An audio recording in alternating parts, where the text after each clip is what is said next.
एक दिन बुद्ध भिक्षाटन के लिए श्रावस्ती के एक गांव में पहुंचे। बुद्ध जब गांव में प्रवेश करते हैं तो देखते हैं कि पूरे गांव में सन्नाटा छाया हुआ है। दूर दूर तक कोई व्यक्ति नजर नहीं आ रहा था। बुद्ध उसे गांव के पहले द्वार पर जाते हैं और कहते हैं, भिक्षम देहि, परंतु भीतर से बाहर कोई नहीं आता। बुद्ध दूसरे द्वार पर जाते हैं, परंतु कोई दरवाजा नहीं खोलता। बुद्ध तीसरे द्वार पर जाते हैं, परंतु उस द्वार से भी कोई व्यक्ति बाहर नहीं आता। फिर अचानक से एक दरवाजा खुलता है, जिसमें से एक व्यक्ति बाहर निकलता है।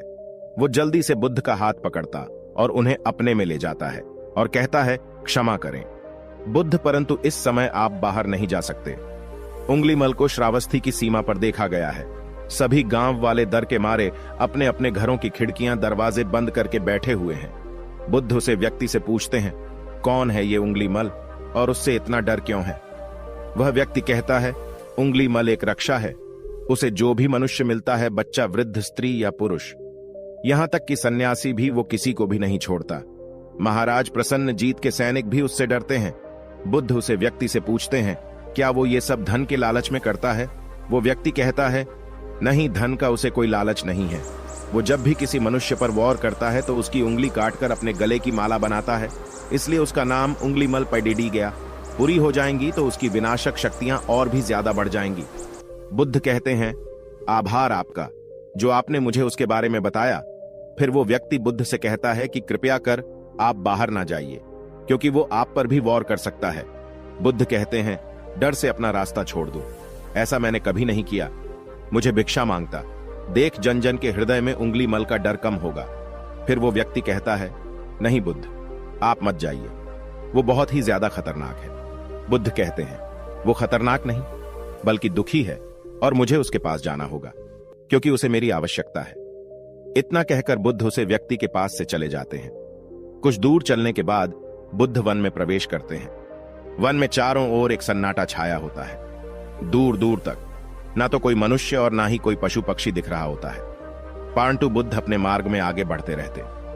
अचानक बुद्ध के सामने उंगलीमल आकर खड़ा हो गया। उसका रूप इतना डरावना होता है कि कोई भी व्यक्ति उसे देखकर ही भयभीत हो जाए। उसके गले में उंगलियों की माला होती है, चेहरा और हाथ रक्त से साने होते हैं और शरीर बलशाली होता है।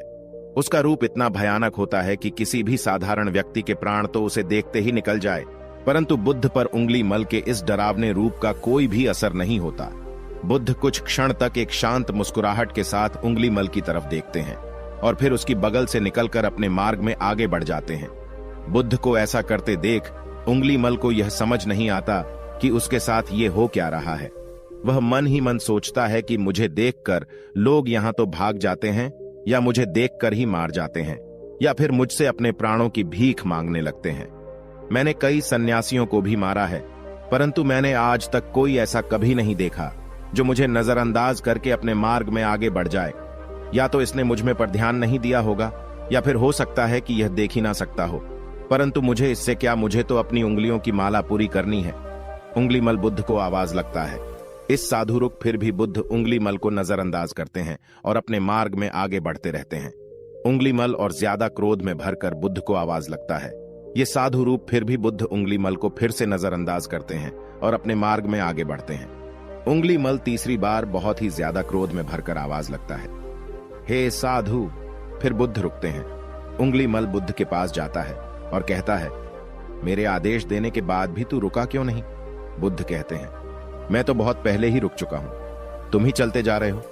उंगलीमल यह समझ ही नहीं पता कि बुद्ध क्या कह रहे हैं, परंतु वो इतना जरूर समझ जाता है कि सामने खड़ा व्यक्ति उससे थोड़ा भी नहीं डर रहा है।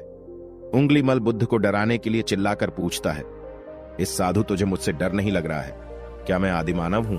बुद्ध कहते हैं, नहीं, तुम मानव हो। बुद्ध की यह बात उंगलीमल के हृदय पर लगती है। पहली बार उसे किसी ने मानव कहा था, परंतु वो इस बात को नजरअंदाज करने का प्रयास करता है और बुद्ध से पूछता है, इस साधु, तूने ये क्यों कहा कि तू कब का रुक चुका है, जबकि तू चल रहा था? और तूने यह क्यों कहा कि मैं नहीं रुका? बुद्ध कहते हैं, मैं बहुत पहले ही रुक चुका हूं, यानी मैंने ऐसे सारे बुरे कृत्य करना पहले ही छोड़ दिया है जिससे किसी भी व्यक्ति को कष्ट पहुंच सकते हैं। सब जीना चाहते हैं, बस तुम उन्हें करुणा से देखने का प्रयास करो। बुद्ध के यह शब्द दोबारा से उंगलीमल के हृदय पर चोट करते हैं। परंतु वह दोबारा से बुद्ध की बातों को नजरअंदाज करने का प्रयास करता है और कई बार वह और क्रोध में भरकर बुद्ध की गार्डन पर अपनी कटारी रख देता है, जिससे वो लोगों की हत्या किया करता था, और बुद्ध से चिल्लाकर कहता है, नहीं, मानव में ना तो प्रेम है और ना ही करुणा है, सिर्फ छल और कपट है। इसलिए मैं सबकी हत्या करूंगा और किसी को जीवित नहीं छोड़ूंगा। बुद्ध कहते हैं, तुम्हें लोगों ने बहुत दुख दिया है। उंगलीमल कुर्ता मनुष्य अज्ञान के कारण ही करता है। ईर्ष्या, द्वेष, मोह, माया ये सभी अज्ञान की ही संतानें हैं, परंतु वो व्यक्ति ही हैं जिसमें दया, करुणा, सद्भाव और समझ का उदय भी होता है। उंगलीमल, यदि इस जीवन में क्रूर और निष्ठुर लोग हैं तो दयावान भी हैं। बस तुम्हें अपनी आंखों से इस अंधेपन की इस पट्टी को हटाना होगा जो तुम ही केवल बुराई ही दिखा रही है। उसे समझ नहीं आता कि पहली बार उसे अपना आप इतना कमजोर क्यों महसूस हो रहा है। वह कोशिश तो करता है क्रोध करने की, परंतु कर नहीं पाता। वो बड़ी हिम्मत जताकर क्रोधित होने का नाटक करके बुद्ध से कहता है, तुम और व्यक्तियों जैसे नहीं हो। बुद्ध कहते हैं, मैं हर व्यक्ति जैसा ही हूं, बस जागृत हूं और यह सिद्ध कर रहा हूं कि हर व्यक्ति में जैन की क्षमता है। मेरा मार्ग कुर्ता को दया में परिवर्तित करता है। उंगलीमल, तुम अनजाने में घृणा के पथ पर हो, बस इस क्षण रुक जाओ। तुम्हारे भीतर भी एक क्षमता है कि तुम दया और करुणा के पद पर चल सको। इतना सुनते ही उंगलीमल के हाथ से कटारी जमीन पर गिर जाती है और उसकी आंखों से आंसू बहाने लगते हैं। भला कोई कब तक बुद्ध को अनदेखा करेगा। उंगलीमल रोते हुए बुद्ध से पूछता है, क्या आप वही हैं जिन्हें लोग बुद्ध कहते हैं, जो लोगों को मुक्ति के मार्ग पर चलना सीखते हैं? फिर बुद्ध कहते हैं कि हां, मैं वही हूं और तुम्हें भी मुक्ति के मार्ग पर ले जाना चाहता हूं। फिर उंगलीमल कहता है, परंतु मैं अब बहुत दूर निकल गया हूं। मैंने बहुत हत्याएं कारी हैं और बहुत पाप करें। मैं अब शाहकार भी वापस नहीं लौट सकता और मेरा वापस लौटना अब असंभव है। बुद्ध कहते हैं, असंभव कुछ भी नहीं। जब जागो तभी सवेरा। उंगलीमल कहता है, मैं अब उन्हें जीवन की ओर नहीं मोड़ सकता, बहुत देर हो चुकी है। बुद्ध कहते हैं, तुमने इतनी चेतना है कि तुम जानते हो कि जो तुमने अब तक किया वह बुरा था। इसका अर्थ यह है कि तुम जानते हो कि क्या अच्छा है और क्या बुरा है। उन्हें मल, जिस दिन से तुमने अच्छा कार्य करना शुरू कर दिया, उसे दिन से तुम्हारा एक नया जीवन शुरू हो जाएगा। फिर उंगलीमल कहता है, मैं कितने भी अच्छे कार्य क्यों ऐन कर लूं, परंतु लोग मुझे उसी दृष्टि से देखेंगे और मुझे चैन से जीने नहीं देंगे। बुद्ध कहते हैं, उंगलीमल, यदि तुमने हिंसा का मार्ग छोड़ा तो मैं तुम्हें मार दिखाऊंगा और तुम्हारा संरक्षण करूंगा और तुम्हें लोगों की घृणा से बचाऊंगा। बस पहला कदम तुम्हें ही उठाना होगा। उंगलीमल पूछता है, क्या यह हो सकता है? बुद्ध कहते हैं, अवश्य हो सकता है। तुमने असामान्य बुद्धि है। उंगलीमल, तुम परम सत्य के पथ पर बहुत आगे जाओगे। उंगलीमल रोते हुए बुद्ध के चरणों में गिर पड़ता है और कहता है, मैं आपको वचन देता हूं कि मैं सारी बुरे कृत्य करना छोड़ दूंगा और आपके पीछे करुणा के पथ पर चलना सीखूंगा। कृपया कर आप मुझे अपना शिष्य बना लीजिए। बुद्ध कहते हैं, मैं किसी को अपना शिष्य नहीं बनाता, बल्कि व्यक्ति स्वयं मेरे संग से जुड़ता है। उंगलीमल उसी समय बुद्ध का भिक्षु बन जाता है। बुद्ध का भिक्षु बनने के बाद उसका नाम अहिंसक पद जाता है। फिर बुद्ध ने जैसा उसका नाम रखा था और वो ठीक वैसा ही वह बन चुका था। जब अहिंसक प्रथम बार अन्य भिक्षुओं के साथ एक गांव में भिक्षाटान के लिए जाता है, तो गांव के कुछ लोग उससे बदला लेने के लिए उसे लाठी डंडों से पीटने लगते हैं। जब यह बात बुद्ध को पता चलती है, तो वे तुरंत उसे बचाने के लिए उसके पास पहुंचने हैं और अपने शरीर को उन लाठी डंडों के बीच में ले आते हैं। जो अहिंसक को पड़ रहे बुद्ध को देखकर वे गांव वाले डंडे और पत्थर मारना बंद कर देते हैं। सभी लोग बुद्ध से कहते हैं, बुद्ध, क्यों आप इस हत्यारे उंगलीमल की रक्षा कर रहे हैं? ऐन जाने कितने लोगों की जानें ली हुई हैं। इसने बुद्ध कहते हैं, अब यह उंगलीमल नहीं है, बल्कि इसका नाम अब अहिंसक है। अब यहाँ आपकी ही तरह एक मानव है। वे गांव वाले कहते हैं, ऐसा आदमी कभी नहीं बदल सकता। बुद्ध कहते हैं, यह बदल चुका है, बस आप सब लोग इसे अपनी पुरानी दृष्टि से देख रहे हैं।